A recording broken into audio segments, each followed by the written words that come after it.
Assalamualaikum warahmatullahi wabarakatuh. Perkenalkan, nama saya Nela Afriza, Prodi PGSD kelas 2C. Di sini saya akan membacakan presentasi mengenai pengembangan media. Kata media merupakan bentuk jamak dari kata medium. Medium dapat didefinisikan sebagai perantara atau pengantar terjadinya komunikasi dari pengirim menuju penerima.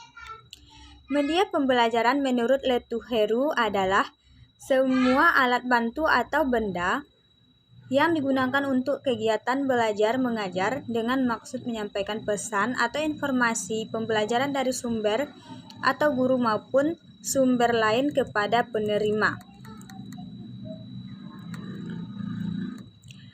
Dalam hal ini, anak didik atau warga belajar. Berdasarkan pendapat ahli tersebut, dapat disampaikan bahwa media pembelajaran alat bantu untuk menyampaikan pesan dari sumber kepada penerima. Di bawah ini ada beberapa tentang pengertian media. National Education Association menyatakan media adalah bentuk-bentuk komunikasi baik tercetak maupun audiovisual serta peralatan. Media hendaknya dapat dimanipulasi, dilihat, didengar, dan dibaca. Selanjutnya, Association of Education dan Communication Technology Amerika mengemukakan bahwa media sebagai salah satu segala bentuk dan saluran yang digunakan untuk menyalurkan pesan atau informasi. Menurut Gagne, media adalah berbagai jenis komponen dalam lingkungan anak didik yang dapat memotivasi anak didik untuk belajar. Sedangkan Briggs mengemukakan media adalah sebagai alat fisik yang dapat menyajikan pesan serta merangsang anak didik untuk belajar. Contohnya adalah buku, film, kaset, bingkai, dan lain-lain. Dalam dunia pendidikan, Arif S. Sadiman menyatakan bahwa media adalah segala sesuatu yang dapat digunakan untuk menyalurkan pesan dari pengiriman ke penerima sehingga dapat merangsang pikiran, perasaan, minat, serta perhatian siswa sedemikian rupa sehingga proses belajar terjadi. Adapun Umar Hamalik, pakar pendidikan Indonesia, menyatakan media adalah alat, metode, dan teknik yang digunakan dalam rangka lebih mengefektifkan komunikasi dan interes antara guru dan anak didik dalam proses pendidikan dan pembelajaran di sekolah. Sementara itu, Edekort dalam W.S. Winkel menyatakan bahwa media pembelajaran adalah suatu saran personal atau bukan manusia yang digunakan untuk disediakan oleh tenaga pengajar yang memegang peranan penting dalam proses belajar mengajar untuk mencapai tujuan instruksional. Fungsi dan manfaat media pembelajaran. Fungsi media pembelajaran. Dalam proses pembelajaran, media memiliki fungsi sebagai pembawa informasi dari sumber atau guru menuju penerima atau siswa, sedangkan metode adalah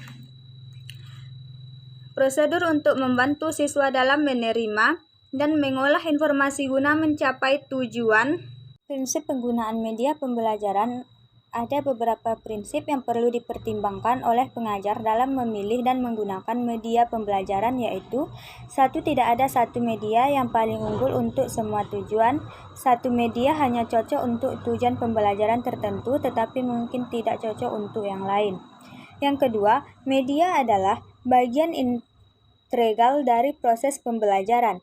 Hal ini berarti bahwa media bukan hanya sekedar alat bantu mengajar pengajar saja, tetapi merupakan bagian yang tak dapat dipisahkan dari proses pembelajaran.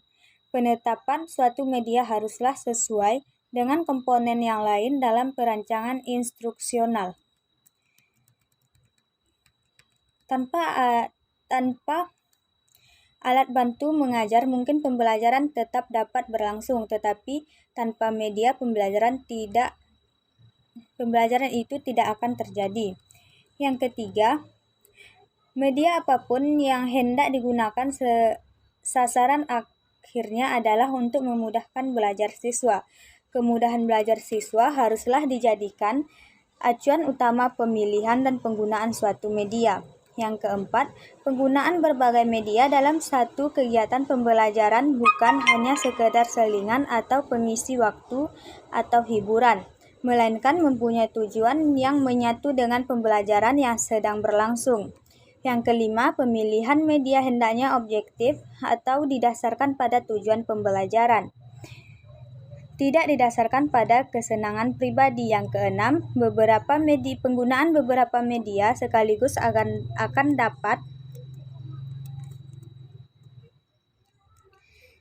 dapat membingungkan siswa. Penggunaan multimedia tidak berarti menggunakan media yang banyak sekaligus, tetapi media tertentu dipilih untuk tujuan tertentu dan media yang lain untuk tujuan lain pula. Yang ketujuh, kebaikan dan keburukan media tidak tergantung pada konkretan dan keabstrakannya. Media yang konkret wujudnya mungkin sukar untuk dipahami karena rumitnya, tetapi media yang abstrak dapat pula memberikan pengertian yang tepat. Pengembangan media pembelajaran. Pengembangan media pembelajaran merupakan hal yang sangat penting dilakukan oleh para guru karena di samping anak-anak memulai belajarnya dari hal-hal yang konkret,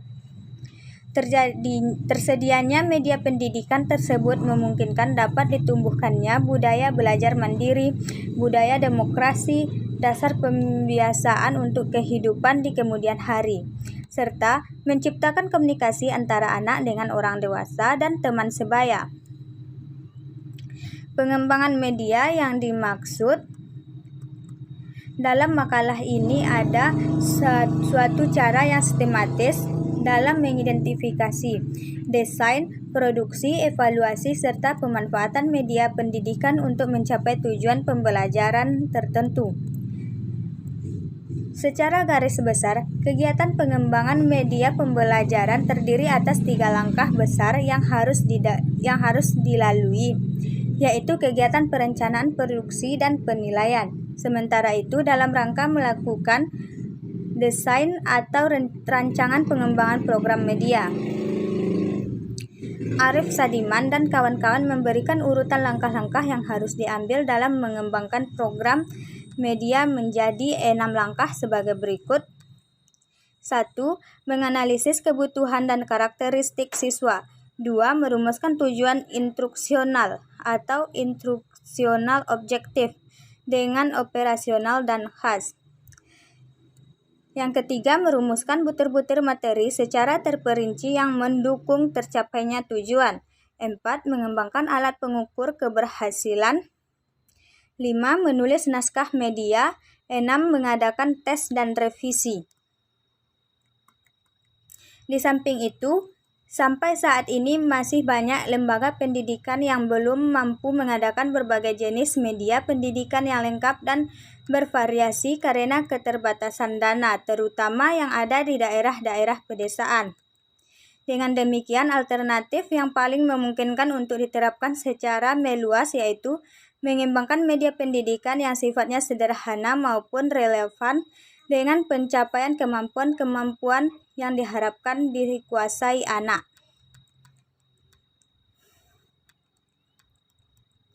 Media pendidikan sederhana maksudnya adalah jenis media yang memiliki ciri mudah dibuat, bahan-bahannya mudah diperoleh, mudah digunakan, serta harganya relatif murah.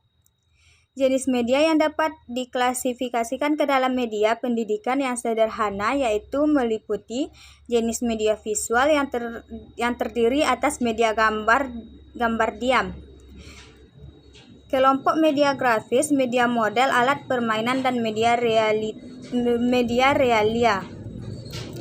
Pada dasarnya, pemberian status media pendidikan sederhana ini sifatnya relatif, yaitu tergantung kepada kondisi lembaga pendidikan itu sendiri.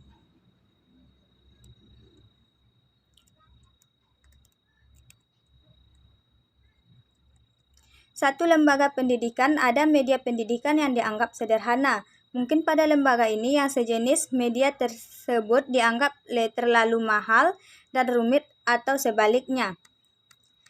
Pembuatan media pembelajaran merupakan suatu kegiatan yang memerlukan bekal kemampuan yang memadai.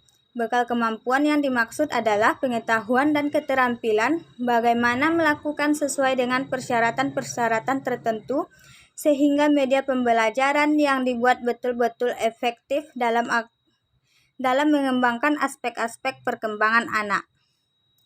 Sampai di sinilah hasil presentasi yang dapat saya sampaikan. Wabillahi taufiq wal hidayah. Wassalamualaikum warahmatullahi wabarakatuh.